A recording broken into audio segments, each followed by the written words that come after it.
Bonsoir à tous et bienvenue dans l'émission en direct de la plage de Portici. Bonsoir à tous. Où se joue un grand tournoi de Blitz. Alors d'ailleurs, c'est ce que nous allons faire. Nous allons vous laisser avec les images prises par le drone. Parce que oui, nous avons un drone. Et on vous laisse aussi avec des images du Blitz qui se joue sur la plage où il y a plus de 100 participants, c'est ça C'est ça, plus de 120. Voilà, donc plus de 120 participants, tous les grands maîtres jouent, ceux qui participent au Masters bien sûr, enfin à l'Open, donc du coup ils se retrouvent tous sur la plage et vous avez les images juste derrière nous. Voilà, pour une fois, ce n'est pas un parasol et un mur blanc qu'on vous montre, mais on fait l'émission depuis la plage et c'est assez sympa à faire pour nous. Allez, on vous laisse regarder les images et on se retrouve tout de suite après.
Alors maintenant que vous avez vu ces images impressionnantes du Blitz sur la plage, on vous laisse regarder une courte interview du jeune maître international indien. C'est ça, Prithu Gupta. Prithu Gupta. Alors retenez bien ce nom parce que vous allez l'entendre souvent, je pense dans les années à venir, il est très doué. Et là il est parti pour faire sa troisième norme de grand maître. Exactement, oui, il a fait un très très bon début de tournoi. À 15 ans à peine, c'est À ça 15 ans. À 15 ans à peine. Donc bon, en règle générale, c'est vrai que les jeunes Indiens sont très doués. Je pense demain ou après-demain, on fera l'interview d'une jeune fille, très jeune fille, qui est championne du monde tout simplement de sa catégorie, qui est indienne aussi. Elle est venue avec son papa et elle nous racontera un petit peu comment se passe son tournoi, comment se passe peut-être aussi ses entraînements, est-ce qu'ils sont différents en Inde de ce qu'on fait nous ici. En Europe. Donc voilà, c'est à voir dans les émissions après. Et là, on vous laisse avec l'interview et on se retrouve tout de suite après pour l'analyse de partie de Prithu Gupta. Alors, bonjour à tous, bienvenue sur Corsica Chess TV. Avec moi aujourd'hui un très talentueux maître international, Prithu Gupta. Hi. You won an important game today. Can you talk a little about this display? Okay, well, I started with the English opening, and my opponent played some kind of a Queen's Gambit setup, which I didn't quite expect him to play, as I saw that he went for other lines. But nevertheless, I did revise some of the lines before the game, but not particularly the one with D4 that he played. And I recall this. I try to recollect my analysis. Thank you. You have two Grandmaster norm. You're trying to make your third and last one, and you choose Corsica. Do you like it so far? The tournament, the venue? Well, I've played the Winter Corsica tournament once before in Bastia, and I absolutely liked everything back there. I mean, it was a beautiful place. The organization was top notch, and I think I had all the reasons to be here. Thank you very much. We wish you all the best for the rest of the tournament. Très bien. Merci. Alors, vous venez de voir l'interview du jeune maître international. Maintenant, voyons ce qu'il a fait aujourd'hui sur l'échiquier. Il bat son ami. C'est ça, il bat un autre Indien, Sangupta, Deep, Voilà, Deep Sangupta, voilà, qui est venu plusieurs fois jouer en Corse. Il connaît très bien le circuit. qui est grand maître. Hein. Qui est grand maître, lui, oui, D'accord. avec 2596 Elo. Donc plus de 100 élos d'écart. Très très fort grand maître, ouais. Très très fort grand maître. Plus de 100 élos d'écart et battu quand même par le jeune maître international. Alors, voyons ça tout de suite. Alors donc le jeune maître international, elle est blanc. Il commence par C4, Mhm. E6, G3, D5. Alors, C4, ça porte un nom. Alors C4, ça porte un nom, c'est l'ouverture anglaise. Anglaise. D'accord, très bien.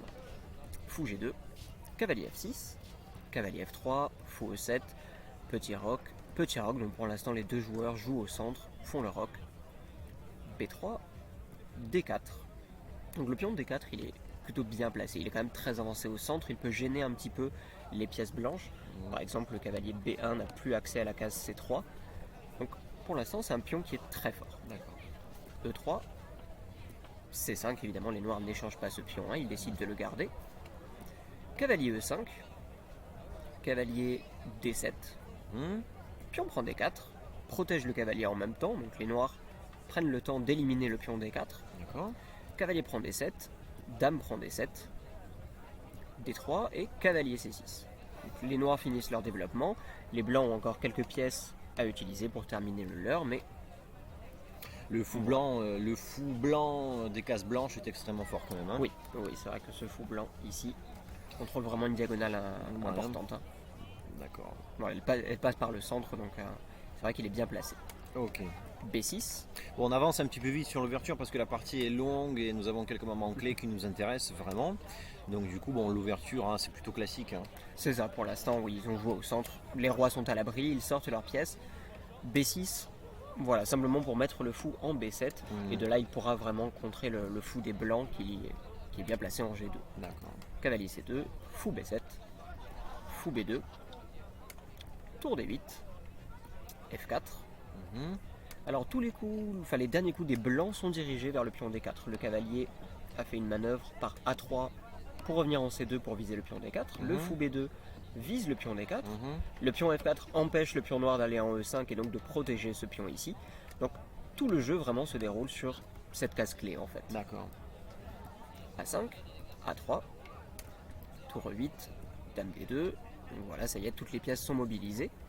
F5, tour E1, fou F6, tour E2, cavalier B8. Et les noirs échangent finalement les fous extrêmement forts. Bien sûr. Fou prend B7, dame prend B7, tour E1, roi F7, on protège le pion. Bon, c'est quand même particulièrement bien joué par le grand maître indien qui commande des noirs. Hein. C'est ça, pour l'instant, oui, il verrouille complètement la case D4 et ce pion-là est vraiment, vraiment fort. Voilà, hein. Pour le battre, il faut quand même s'accrocher. Hein. B4, B5. Et la position va s'ouvrir donc du côté dame. On a une dame noire qui est très bien placée justement et qui vise directement une pièce des blancs à travers les pions. Mhm. Pion prend B5, A4, G4, G6. On protège vraiment tous les pions avec les noirs. Pion prend F5, pion prend F5. On sent que les blancs, ils ont envie d'ouvrir. Hein. Oui, oui, oui. On sent vraiment cette volonté du jeune maître indien. Il veut vraiment, il va chercher la victoire. C'est ça, c'est Mais ça. Ils jouent des coups agressifs. D'ailleurs, les rois là sont vraiment ouverts. Il n'y a plus de pions Ouais. devant eux pour les Mais protéger. bon, évidemment, il a besoin de cette norme, il a besoin de s'affirmer sur l'échiquier, etc. Mais je pense que les règles corses, ils sont pour quelque chose quand même, hein.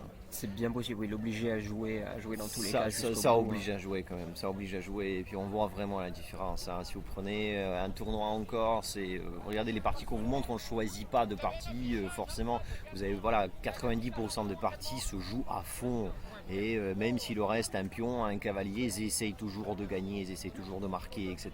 Donc voilà, il n'y a pas ces nuls horribles, ont 5, 6, 10 coups, voire voilà, que vous voyez ailleurs, hein. Ça n'a rien à voir et là vous voyez que voilà, le jeune maître avec les blancs, il a moins d'élo, il est moins fort sur papier et voilà, il y va quoi, hein. Mais il joue quand même pour gagner. Ouais. Voilà, il y va, hein.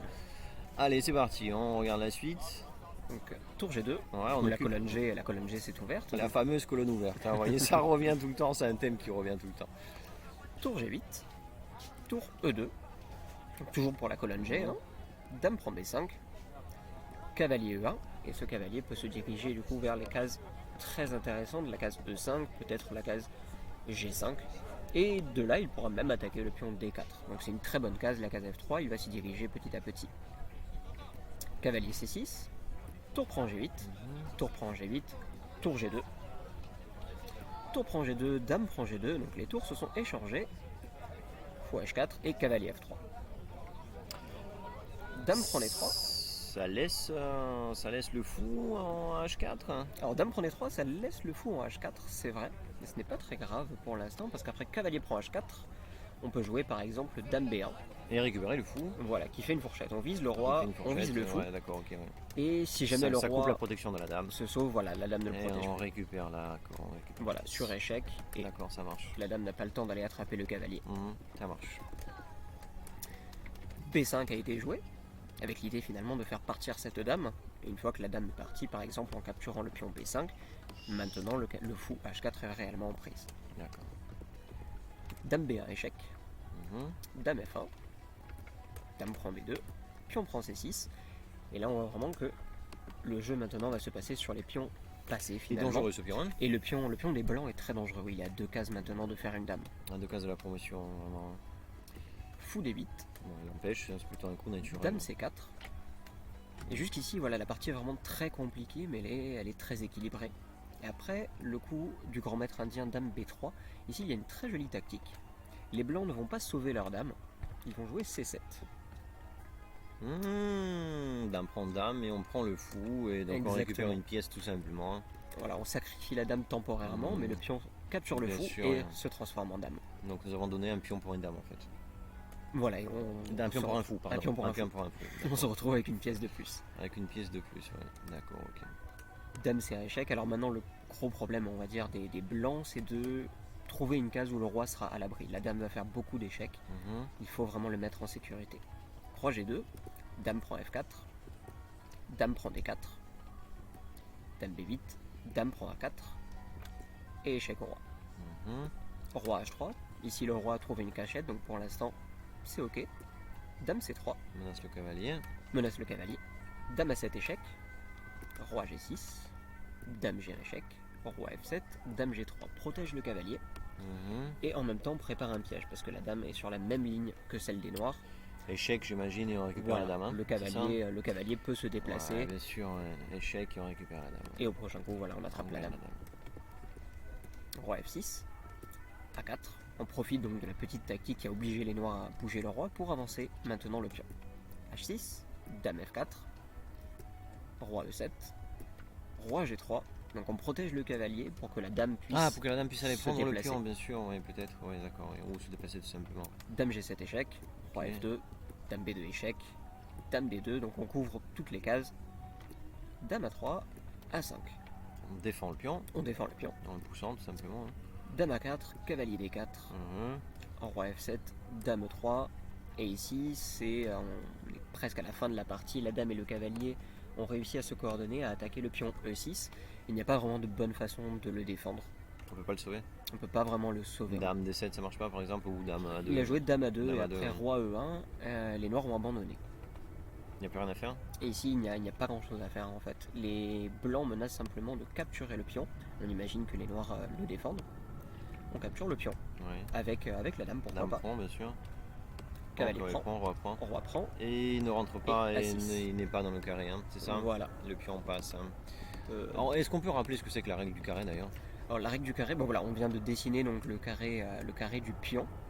En fait, la règle dit que quand le roi noir n'arrive pas à rentrer à l'intérieur de ce carré, de ces Mhm. cases ici, eh bien il ne peut pas stopper le pion. Il ne va pas arriver à l'arrêter. D'accord, tout simplement.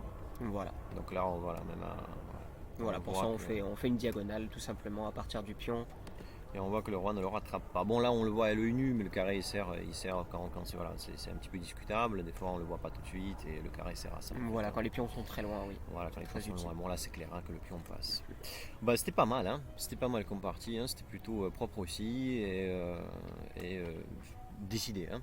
Ouais. Décidé à gagner. Très bien. Bon, on espère que ça vous a plu. On revient dès demain avec d'autres interviews, avec d'autres parties. Aujourd'hui, il y a beaucoup d'images forcément parce que la journée était un petit peu longue avec le Blitz du soir, donc forcément vous avez des images du Blitz, des interviews, etc. Voilà, donc régalez-vous, regardez, commentez, partagez, aimez et on reviendra. Et à demain. Si vous aimez, on revient. À demain.